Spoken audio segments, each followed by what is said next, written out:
আজ বন্ধুরা একটা রান্না করে দেখাবো। কী রান্না? একদম দেখতেই পেলে পটল নিয়ে নিয়েছিলাম। তারপর কি মাছ, পটলটা কাটতে আরম্ভ করে দিয়েছি। ছেলেরা কি পটল কাটতে পারে না? অবশ্যই পারে। বঁটিতেও পারে, ছুরিতেও পারে। অবশ্যই কেটে ফেললাম, দেখতে পাচ্ছ আলুটা কেমন ছাড়াচ্ছি। দেখে বলবে ঠিকঠাক পারলাম কি না। মেয়েদের থেকে ভালোই পারলাম। তো আমার দিদিভাইরা তো অবশ্যই সুন্দর করে কাজ করে। একদম দুটো পিস করে নিলাম। একটু পিসটা বড়ই করতে হবে, তার কারণ আমি করব পটল চিংড়ি। জল কেন দিলাম? চিংড়ি মাছ কি জলে ভাজবো নাকি? একদম নুন আর হলুদ, হলুদ দিয়ে জল দিয়ে ভাজবো চিংড়ি মাছ। তোমরা তো তেল দিয়ে ভাজো, দেখো জল দিয়ে ভেজে কেমন খেতে লাগে। তো অবশ্যই দেখতে থাকো। এই দেখো জলটা গরম হয়ে গেছে আর চিংড়ি মাছ দিয়ে দিলাম জলের মধ্যে। অবশ্যই একটুখানি সেদ্ধ তো করে নিতে হবে। তোমরা ভেজে করো, ঠিক আছে, এতে কিন্তু টেস্টটা সেইভাবে হয় না।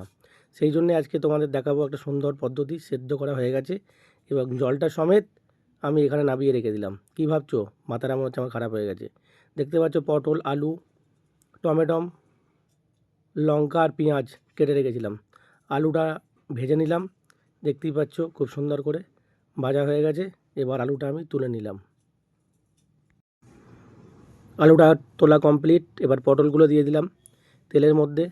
পটলগুলো তেলে ভাজার পর তেলটা কিন্তু কালো হয়ে যায়, কারণ পটল থেকে একটা কষ বেরোয়। সেই কষটার কারণে তেলটা মনে হবে যেন 300 বছর আগেকার পুরনো তেল। দেখতেই পাচ্ছ তেলটা পুরাতন হয়ে গেছে।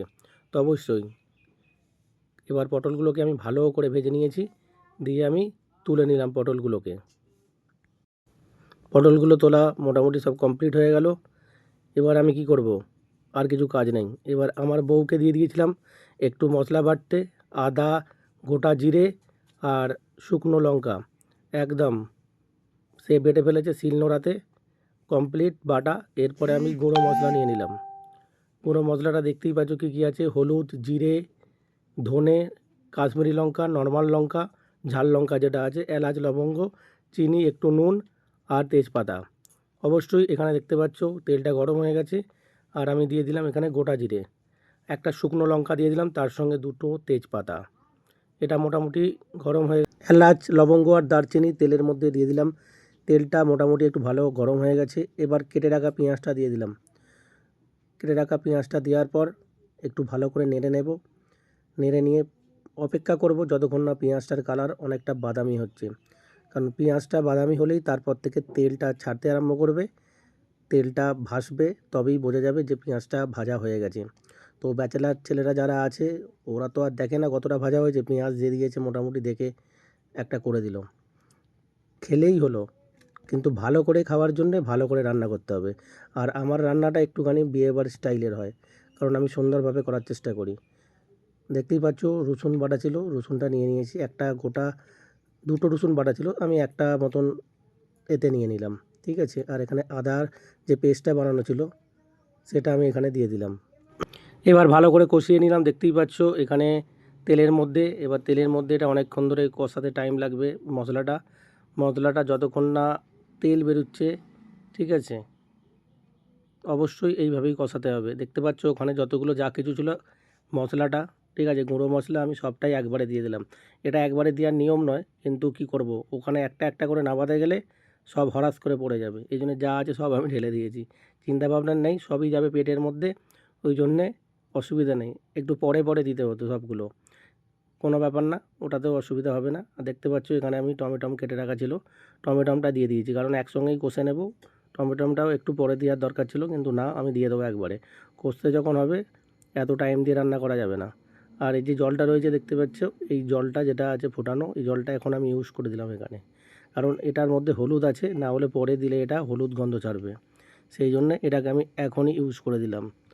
আর এটাকে ভালো করে, দেখতেই পেলে তেলটা বেরিয়ে গেছে, তারপরে আলুটা আমি কিন্তু দিয়ে দিলাম। আলুটার সঙ্গে এবার কিন্তু আমি অনেকটা ভালো করে কষিয়ে নেব মশলাটা, ভালো করে কষিয়ে নেব। না ভালো করে কষালে কী হবে, একটা কাঁচা গন্ধ ছাড়বে। মশলাটা মোটামুটি ভাজা তো হয়েই গেছে 90%, ঠিক আছে। ভালো করে নেড়ে নিলাম, নেড়ে চেড়ে। আমি তো 6 মিনিট হয়ে গেল কথা বলছি। বন্ধু তোমরা কি কথাগুলো শুনছো না স্কিপ করে গেছো? অবশ্যই কিন্তু দেখো, নাড়া হয়ে গেছে, একটু জল দিয়ে দিলাম। তো অবশ্যই টানা এতক্ষণ ধরে কথা বলা একটু চাপের ব্যাপার, কারণ রাস্তা দিয়ে বাইক যাচ্ছে, কে কথা বলছে, রাস্তায় কুকুর ডাকছে, এরকম হতেই থাকছে। ঠিক আছে, একটুখানি চাপা দিয়ে দিলাম। এবার অল্প একটুখানি হিটে আস্তে আস্তে করে ফোটালাম, দিয়ে পটলটা আলুটা মোটামুটি সেদ্ধ হয়ে গেছে। একবার ঢাকা দিয়ে রেখেছিলাম, অনেকটাই চন্দ্রমুখী আলু সেদ্ধ হয়ে গেছে মোটামুটি। আর দেখতেই পাচ্ছ এই পটলগুলো আমি একটু দিয়ে দিলাম। পটলগুলো নাড়াবো না, একটুখানি জাস্ট উপরে দিয়ে দিলাম, দিয়ে একটুখানি আমি ঢাকা দিয়ে দেবো। পটলটা আপনি উপরে একটা স্টিম বেরিয়ে ওটা কিন্তু হালকা সেদ্ধ হয়ে যাবে। পটল বেশি ঘাঁটাঘাঁটি করলে পটলটা কী হবে, ঘেঁটে যাবে, সেই জন্য ঘাঁটাঘাঁটি বেশি করব না। এবার চিংড়ি মাছগুলো দেখতে পাচ্ছ, চিংড়ি মাছগুলো এর উপরে দিয়ে দিলাম, একটা হালকা তেল তেলে ভাব দেখতে পাচ্ছ উপরে। ঠিক আছে, এবার এর মধ্যে চিংড়ি মাছটা আমি দিয়ে দিলাম। চিংড়ি মাছটা দিয়ে অল্প একটু জল দিয়ে দিয়েছি, জল দিয়ে এটা কিন্তু ঢাকা দিয়ে রাখতে হবে।